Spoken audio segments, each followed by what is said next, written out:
Sanjay काकाची hat trick पक्की। पुरुषांचं जास्त काळ चालणार नाहीये। 2026 नंतर देशाच्या लोकसभेमध्ये आणि विधानसभेमध्ये 33% महिला येणार आहेत। भारत माता की, भारत माता की, छत्रपती शिवाजी महाराज की, धर्मवीर छत्रपती संभाजी महाराज की, जय श्रीराम, जय जय श्रीराम। 5 तास बसल्यानंतर देखील सांगलीचा जोश तसाच आहे। आज संजय काकांच्या प्रचाराकरता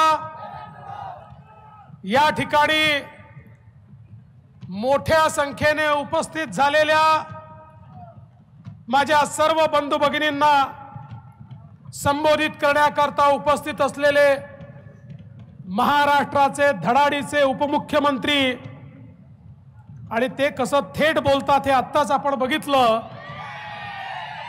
असे आमचे अजितदादा पवार, पालकमंत्री सुरेश खाडेजी, आपले लोकप्रिय उम्मीदवार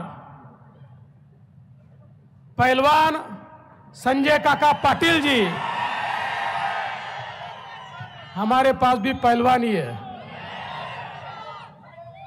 आमदार विनय कोरे जी, सुधीर गाडगे जी, आमचे सदाभाऊ खोत, गोपीचंदजी पडळकर, पृथ्वीराज बाबा देशमुख, नीताताई केळकर, दिनकर अण्णा पाटील, शेखरजी इनामदार, रमेशजी शेंडगे, राजेंद्र अण्णा देशमुख, आपले अध्यक्ष निशिकांत दादा पाटील, सुहास भाऊ बाबर, नितीनजी शिंदे, समित कदम, इद्रिस नायकवाडी, वैभव पाटील, सत्यजित देशमुख, प्रकाश ढंग, संग्राम भाऊ देशमुख, पद्माकर जगदळे, महेंद्र चंद्राळे, मकरंद देशपांडे, तानाजी सावंत, रवींद्र अरळी, दीपक शिंदे, दौलत नाना शितोळे, जगन्नाथ ठोकळे, प्राजक्ताताई कोरे, संगीताताई खोत, त्याचप्रमाणे आमचे तमनगौडा पाटील, प्रकाश जमदाडे, दिग्विजय चव्हाण, रवींद्र सावंत, मोहन कुलकर्णी, सर्वच मंचावरील मान्यवर, कोणाचे नावं सुटले असतील तर क्षमा मागतो,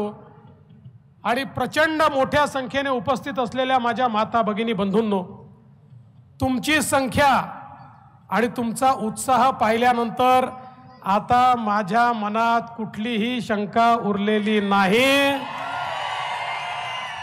संजय काकाची हॅट्रिक पक्की। आता हेच बघायचं आहे की तुम्ही किती मोठा रेकॉर्ड या ठिकाणी तयार करता। बंधू भगिनींनो, अजितदादांनी सांगितली गोष्ट खरी आहे। ही निवडणूक ग्रामपंचायतची, जिल्हा परिषदची, महानगरपालिकेची नाही आहे, देशाचा नेता निवडण्याची निवडणूक आहे। 5 वर्ष पुढचे कोणाच्या हातात भारत देश द्यायचा, त्याची ही निवडणूक आहे।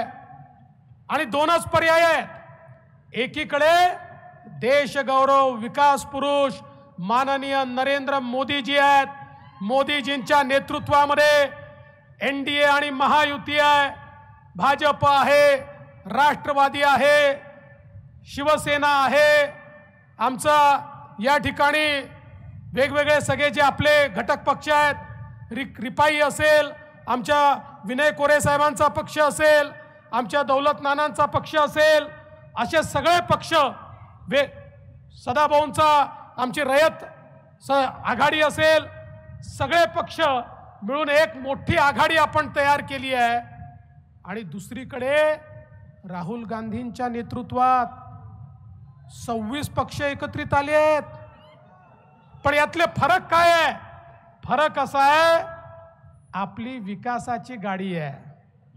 विकासाच्या गाडीला मोदीजींचं इंजिन आहे। प्रत्येक पक्षाचा डबा त्याला लागलेला आहे, आणि या डब्यामध्ये सामान्य माणसाला बसायची जागा आहे। दीन दलित, गोर गरीब, आदिवासी, शेतकरी, शेतमजूर, महिला, अल्पसंख्याक सगळ्यांना आमच्या गाडीत बसायची जागा आहे।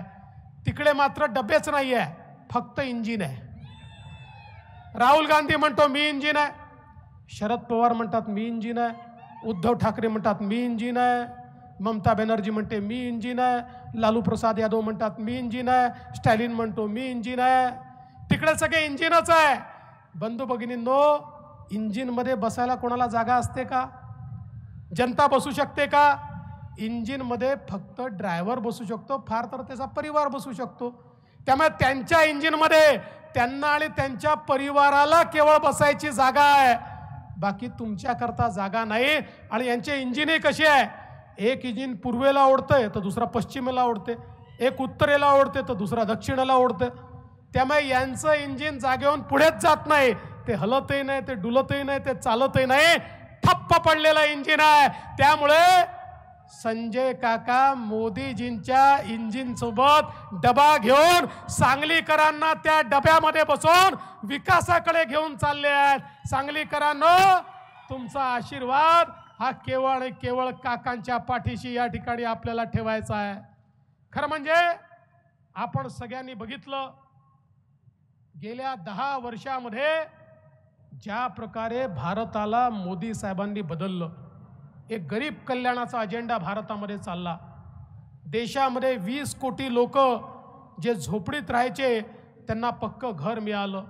देशामध्ये 55 कोटी लोक ज्यांच्या घरात शौचालय नव्हतं त्यांच्या घरात शौचालय आलं. देशामधले 50 कोटी लोक ज्यांच्या घरी गॅस नव्हता, आया बहिणींना चुलीवर स्वयंपाक करावा लागायचा, त्यांच्या घरी गॅस आला. देशातले 60 कोटी लोक ज्यांच्या घरी आया बहिणींना हंडे घेऊन नदीवर जावं लागायचं, विहिरीवर जावं लागायचं, त्यांच्या घरी शुद्ध पाणी नळाच्या माध्यमातून आलं. देशातल्या 55 कोटी लोकांना मोदीजींनी आयुष्यमान भारतच्या अंतर्गत 5 लाखापर्यंतचा इलाज मुफ्त दिला. देशातल्या 80 कोटी लोकांना 2020 सालापासून मोदीजींनी रेशन मोफत दिलं आणि पुढचे 5 वर्ष अजून रेशन मोफत द्यायचा निर्णय हा त्या ठिकाणी घेतला. समाजातल्या प्रत्येक वर्गाला विकासाकडे नेण्याचं काम मोदीजींनी केलं. आमच्या महिलांकरता 80 लाख बचत गट तयार केले, 8 लाख कोटी रुपये त्याला दिले.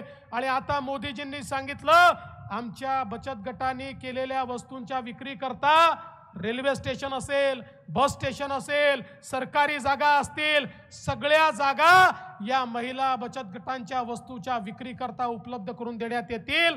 महिलांना अधिकारिता देण्याचं काम मोदीजींनी केलं. आणि माता भगिनींनो, आता या ठिकाणी या मंचावर पुरुष मंडळी जास्त दिसत आहेत, पुरुषांचं जास्त काळ चालणार नाही आहे. मोदीजींनी ठरवलंय 2026 नंतर देशाच्या लोकसभेमध्ये आणि विधानसभेमध्ये 33% महिला येणार आहेत. त्यामुळे या मंचावर 50% तुम्हाला बसवावं लागेल, अर्ध्या खुर्च्या आम्हाला खाली कराव्या लागतील. कारण मोदीजींनी सांगितलं, महिलांशिवाय देश चालू शकत नाही. जोपर्यंत महिलांना पायावर उभं करत नाही तोपर्यंत देश चालू शकत नाही, हे मोदीजींनी या ठिकाणी सांगितलं. मुद्रासारखी योजना आणली, 10 लाखापर्यंतचं लोन बिना तारण बिना गॅरेंटर. पूर्वी बँकेत गेलं तर बेरोजगारांना विचारायचे, तारण ठेवायला घर किंवा जमीन आहे का? सरकारी तुमचा कोणी अधिकारी नोकर हा नातेवाईक आहे का? त्याची गॅरंटी असेल तर लोन मिळेल. मोदीजींनी 55 कोटी लोकांना 10 लाखापर्यंतचं मुद्राचं लोन बिना तारण आणि बिना गॅरंटर दिलं. आणि यामध्ये 30 कोटीपेक्षा जास्त महिला आहेत ज्यांना आपल्या पायावर मोदीजींनी उभं केलं आहे. आणि आता तर मोदीजींनी सांगितलं, पुढच्या काळामध्ये 10 लाखाचं लोन 20 लाख करण्यात येणार आहे आणि आमच्या तरुणाईला मोठ्या प्रमाणात त्या ठिकाणी काम मिळणार आहे. बंधू भगिनींनो, अनुसूचित जाती करता स्टँडअप सारखी योजना आणली. अनुसूचित जातीमध्ये उद्योजक तयार झाले पाहिजे म्हणून मोदीजींनी त्या ठिकाणी मोठ्या प्रमाणात बँकांना सांगितलं, प्रत्येक बँकेच्या प्रत्येक ब्रँचला अनुसूचित जातीच्या तरुणाला लोन द्यावं लागेल, नाहीतर बँकेचं लायसन्स रद्द होईल. आज अनेक आमचे अनुसूचित जातीचे आमचे तरुण हे उद्योजक त्या ठिकाणी झाले. आमच्या आदिवासी समाजाकरता 24,000 कोटी रुपयाची योजना आणली.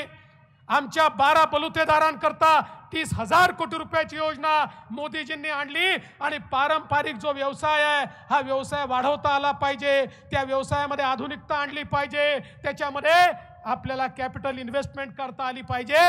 म्हणून त्या ठिकाणी 12 बलुतेदारांचा विचार करणारे सगळ्यात पहिले प्रधानमंत्री कोणी असतील तर ते आपले नरेंद्र मोदीजी आहेत। आज समाजातल्या प्रत्येक घटकाला या ठिकाणी मोदीजींनी मदत केली। आमच्या शेतकऱ्यांकरता शेतकरी सन्मान निधी सुरू केला, आमच्या शेतकऱ्यांकरता नॅनो युरिया सारखी योजना सुरू केली, आमच्या शेतकऱ्यांकरता पीक विम्यासारखी योजना सुरू केली आणि ऊसाच्या शेतकऱ्याला काय काय दिलं हे तर दादांनी आता आपल्याला सांगितलं। खरं म्हणजे ऊस कारखानदारी आज जिवंत राहिली ती केवळ आणि केवळ मोदीजींच्या धोरणांमुळे। जे लोक वर्षानुवर्ष म्हणायचे मोदींना ऊसातलं काय कळतं ते आता तोंडात बोटं घालतात की मोदीजींनी असे निर्णय कसे घेतले की ज्यातनं आमच्या शेतकऱ्याला FRP मिळाली आणि कारखाने देखील त्या ठिकाणी जिवंत राहिले। बंधू भगिनींनो, मोदीजींनी अनेक निर्णय या ठिकाणी केले आणि पुढच्या काळामध्ये आता तर प्रधानमंत्री सूर्यघर नावाची योजना येते। 1 कोटी लोकांचं रजिस्ट्रेशन झालंय। गरीब माणसाच्या घरावर, मध्यमवर्गीयांच्या घरावर केंद्र सरकारच्या माध्यमातून सोलर लावण्यात येणार आहे आणि 300 युनिट पर्यंतची वीज ही त्यांना मोफत मिळणार आहे। ही योजना आता या ठिकाणी माननीय मोदीजींनी आणलेली आहे। आज आपण पाहू शकतो पाटबंधारेच्या क्षेत्रात, इरिगेशनच्या क्षेत्रात मगाशी काकांनी सांगितलं किती मोठ्या प्रमाणात निधी आपल्या महाराष्ट्राला मिळाला। आता या ठिकाणी आपल्याला कल्पना आहे, विस्तारित म्हैसाळ असेल 1930 कोटी रुपये, विस्तारित टेंबू असेल 7,000 कोटी रुपये। या ठिकाणी खऱ्या अर्थानं ज्या भागाला दुष्काळी भाग म्हणून सांगण्यात आलं होतं त्या भागामध्ये मोदीजींच्या नेतृत्वात पाणी पोचवण्याचं काम आम्ही केलं आणि आमचं स्वप्न आहे सांगली असेल, सातारा असेल, सोलापूर असेल या भागामध्ये आम्ही इतके वेगवेगळे प्रकल्प हातामध्ये घेतो की या तिन्ही जिल्ह्यातला जो दुष्काळी भाग आहे हा दुष्काळ इतिहास ठरवून प्रत्येक शेतकऱ्याला पाणी मिळालं पाहिजे या दृष्टीने या ठिकाणी काम चाललेलं आहे। हजारो कोटी रुपये हे दिलेले आहेत आणि यापुढे देखील आम्ही देणार आहोत। एवढंच नाही तर आपण पाहतो अलीकडच्या काळात दरवर्षी पूर येतो, सांगली आणि कोल्हापूरला पुराचा फटका पडतो, शहरामध्ये पुराचा फटका पडतो। आम्ही निर्णय केला की हे जे पुराचं पाणी आहे हे जर डायव्हर्ट करता आलं तर दुष्काळी भागामध्ये पाणी आपल्याला देता येईल आणि म्हणून फ्लड डायव्हर्शनचा प्रोजेक्ट आपण तयार केला 4,000 कोटी रुपयाचा आणि आज त्या प्रोजेक्टला वर्ल्ड बँकेने तत्वता मान्यता देखील दिली आणि येत्या काळामध्ये तो प्रोजेक्ट केल्यानंतर एकीकडे सांगली सारखं आमचं शहर, कोल्हापूर सारखं आमचं शहर हे त्या ठिकाणी पुरापासून मुक्त होईल आणि दुसरीकडे पुराचं पाणी देखील जे वाहून जातं, जे कोणाच्याच कामात येत नाही ते आमच्या दुष्काळी भागामध्ये त्या ठिकाणी तलाव भरून ठेवण्याकरता, धरणं भरून ठेवण्याकरता कामी येईल। अशा प्रकारचं काम हे खऱ्या अर्थानं आपल्या सरकारने केलं। खरं म्हणजे आज आपण पाहू शकतो मोदीजींच्या नेतृत्वात इतक्या मोठ्या प्रमाणात महामार्ग या ठिकाणी झाले। या सगळ्या महामार्गांमुळे कनेक्टिव्हिटी वाढली आणि आता एकीकडे महामार्गांचं काम, दुसरीकडे रेल्वेचं काम इतक्या मोठ्या प्रमाणात या ठिकाणी चाललेलं आहे। मोदीजींनी खऱ्या अर्थानं या देशामध्ये इन्फ्रास्ट्रक्चर काय असते आपल्याला दाखवून दिलं। 2013 साली भारताच्या अर्थव्यवस्थेला दिवाळखोर अर्थव्यवस्था घोषित केलं होतं। 2023 साली जगातली 5वी सगळ्यात मोठी अर्थव्यवस्था ही भारताची अर्थव्यवस्था झाली आणि मोठी अर्थव्यवस्था झाली याचा अर्थ काय आहे? अर्थव्यवस्था जेव्हा विस्तारित होते तेव्हा संधी निर्माण होते, अर्थव्यवस्था विस्तारित होते रोजगाराची निर्मिती होते, अर्थव्यवस्था विस्तारित होते नोकऱ्या निर्माण होतात, अर्थव्यवस्था विस्तारित होते गरीब कल्याणाचा अजेंडा चालतो, अर्थव्यवस्था विस्तारित होते रस्ते बनतात, रेल्वे बनते, पूल बनतो, इरिगेशनची कामं होतात, इन्फ्रास्ट्रक्चरची कामं होतात। यूपीए सरकारच्या काळामध्ये इन्फ्रास्ट्रक्चरवर, रस्ते, वीज, पाणी याच्यावर वर्षाला 1 लाख कोटी खर्च व्हायचे। मोदीजींच्या काळात 13 लाख कोटी रुपये वर्षाला म्हणजे 13 पट पैसा मोदीजी खर्च करतायत। हा पैसा आला कुठून? झाडाला लागला का? हा झाडाला नाही लागला. तुमच्या पैशावर यापूर्वीची सरकार डल्ला मारायची. मोदीजींनी तो भ्रष्टाचार बंद केला आणि जनतेचा पैसा हा जनतेपर्यंत पोहोचवण्याचं काम या ठिकाणी मोदीजींनी केलं. म्हणून आज खऱ्या अर्थानं हा सगळा विकास दिसतोय. बंधू भगिनींनो, आज एक सुरक्षित भारत तयार झालाय.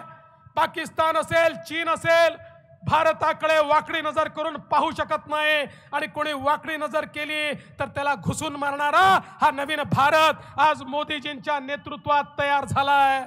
एक वैश्विक अशा प्रकारचा भारत मोदीजींनी तयार केलाय. आणि म्हणून तुम्हाला हेच सांगण्याकरता आलो आहे. अरे गल्लीची निवडणूक नाही आहे, दिल्लीची निवडणूक आहे. गल्लीचे भाषण बंद करा आणि दिल्लीकडे एकदा बघा. अरे दिल्लीवरनं या ठिकाणी सांगलीपर्यंत जो विकास येतोय तो विकास आणण्याची ताकद ही केवळ मोदीजींमध्ये आहे. आणि मोदीजींचा प्रतिनिधी म्हणून केवळ संजय काकामध्ये आहे, इतर कोणामध्ये ही ताकद नाही आहे. आणि तुम्ही बघा संजय काकाच्या पाठीशी कोण कोण आहे. अरे अख्खी सांगली संजय काकाच्या पाठीशी या मंचावर बसलेली आहे. सगळे विकास करणारे नेते या ठिकाणी आहे. भाषणांनी विकास होत नाही, विकास करून दाखवावा लागतो आणि त्याच्याकरता मोदीजी लागतात. आणि म्हणून तुम्हाला एवढीच विनंती आहे बंधू भगिनींनो, या ठिकाणी निवडणुकीमध्ये आपण संजय काकांच्या कमळाचं बटन ज्यावेळी दाबू, वोट काकांनाही मिळेल आणि वोट मोदीजींनाही मिळेल. अन्य कोणाचं बटन दाबलं तर वोट राहुल गांधींना मिळेल. आता मला सांगा, तुम्हाला कोणाला मत द्यायचंय? कोणाला? कोणाला? कोण प्रधानमंत्री पाहिजे? कोण विकास करू शकतं? कोण गरिबी निर्मूलन करू शकतं? कोण भारताला पुढे नेऊ शकतं? मोदीजी नेऊ शकतात. तर मग इतर कोणाकडे लक्षही देण्याची आवश्यकता नाहीये. मी तुम्हाला विश्वासानं सांगतो, मोदीजींनी सांगितलंय, अरे पिछले 10 साल ये तो ट्रेलर था, पिक्चर अभी बाकी है. मोदीजी म्हणाले, एखाद्या हॉटेलमध्ये गेल्यानंतर पहिल्यांदा स्टार्टर येतात, तुम्हाला तेच जेवण वाटायलाय. मोदीजी म्हणाले, गेले 10 वर्ष मी जे केलं ते स्टार्टर होते, असली थाली आता तुम्हाला पुढच्या 5 वर्षामध्ये मी वाढणार आहे. आणि अशा वेळी मोदीजी ज्यावेळेस थाली वाढणार आहेत, ती थाली सांगलीलाही मिळाली पाहिजे, ती तुमच्या हिस्सालाही आली पाहिजे. म्हणून तिसऱ्यांदा आमच्या संजय काकांना प्रचंड मताने निवडून पाठवा, कमळाचं बटन दाबा, एवढीच विनंती करतो आणि माझं बोलणं संपवतो. जय हिंद, जय महाराष्ट्र. देश विदेशातील प्रत्येक घडामोडींचे लाईव्ह अपडेट मिळवण्यासाठी आता साम टीव्हीच्या सर्व सोशल मीडिया प्लॅटफॉर्मला लाईक, फॉलो आणि सबस्क्राईब करा. तसंच सर्व नोटिफिकेशनसाठी बेल आयकॉन प्रेस करायला विसरू नका.